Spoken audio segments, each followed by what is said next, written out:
नमस्कार, आपने देखना शुरू कर दिया है द एंगल और मैं हूं आपके साथ छवि अवस्थी। अजात शत्रु वो होता है जिसका कोई भी शत्रु ना हो। कुछ ऐसा ही नाम दिया है राजस्थान के एक विधायक ने राजस्थान के मुख्यमंत्री अशोक गहलोत को। अब आप सोच रहे होंगे कि ऐसे विधायक कौन है और आखिर ऐसा क्या हुआ कि अजात शत्रु की संज्ञा दी गई मुख्यमंत्री अशोक गहलोत को। दरअसल संयम लोढ़ा विधायक हैं और उन्होंने अजात शत्रु की संज्ञा दी है मुख्यमंत्री अशोक गहलोत को। इसका सबसे बड़ा कारण है क्योंकि 2020 अब खत्म हो चुका है, नया साल शुरू होने वाला है और पुराने साल को याद करते हुए संयम लोढ़ा ने कहा है कि जिस तरह की परिस्थिति रही, जैसे सरकार को अस्थिर करने की कोशिश की गई, ऐसे तनाव के बीच भी राजस्थान के मुख्यमंत्री अशोक गहलोत बेहद ही परिपक्वता के साथ व्यवहार करते नजर आए। साथ ही रात में 1-1 बजे जब विधायक जो बाड़ेबंदी में थे उनके साथ बैठ के उन्होंने गाने सुने। मतलब इतनी ज़्यादा शांत और इतनी ज़्यादा परिपक्वता का परिचय कोई अन्य व्यक्ति नहीं दे सकता है। चलिए सबसे पहले मैं आपको बताती हूँ कि संयम लोढ़ा ने आखिर कहा क्या है। संयम लोढ़ा ने अपने फेसबुक पे लिखा है कि अजात शत्रु के रूप में मुख्यमंत्री अशोक गहलोत 2020 के लिए याद किए जाएंगे। अल्पमत में आई सरकार के बीच उनकी जीवटता और उन हालातों में रात को 1 बजकर हमारे साथ गाने सुनना। मुख्यमंत्री तो कई आएंगे और कई चले जाएंगे, लेकिन ऐसी लीडरशिप, वो अनुभव कभी ना भूला जा सकने वाला है।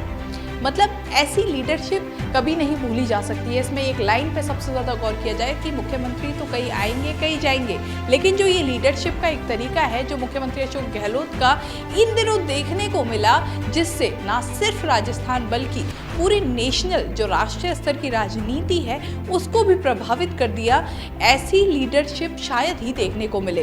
इस तरह का एक संज्ञान देते हुए संयम लोढ़ा ने मुख्यमंत्री अशोक गहलोत की तारीफ की है। थोड़ा सा फ्लैशबैक में जाते हैं तो फ्लैशबैक में जब हम जाएंगे तो वो घटनाक्रम याद आता है जब मानेसर वाली घटना हुई थी, जब सचिन पायलट अपने 19 विधायकों के साथ मानेसर जा बैठे थे। अस्थिर करने की ठानी हुई थी राजस्थान की सरकार को और कहा जा रहा था कि इसमें तथाकथित बीजेपी के कुछ वरिष्ठ नेता और सचिन पायलट के साथ कुछ विधायक मिलकर राजस्थान की सरकार को गिराने पर आतुर हो चुके हैं।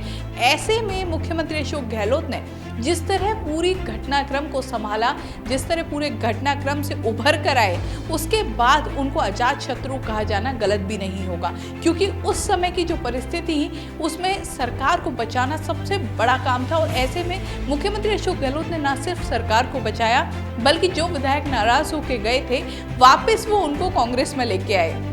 साथ ही किसी को भी बीजेपी में नहीं जाने दिया और पूरे बहुमत के साथ स्पष्ट कर दिया कि राजस्थान में सरकार तो अशोक गहलोत की ही रहने वाली है।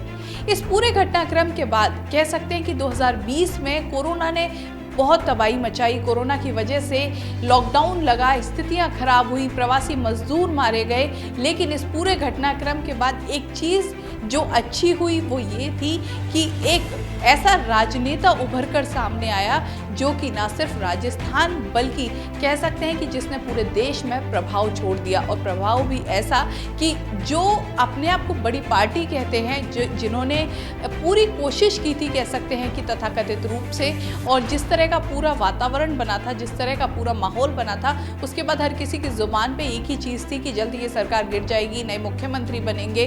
लेकिन पूरे घटनाक्रम को जिस तरह से पलटा, उसके बाद कहा जा सकता है कि जादूगर की जो जादूगरी हमेशा से राजनीति में फेमस रही है, मुख्यमंत्री गहलोत ने वही दिखा दी।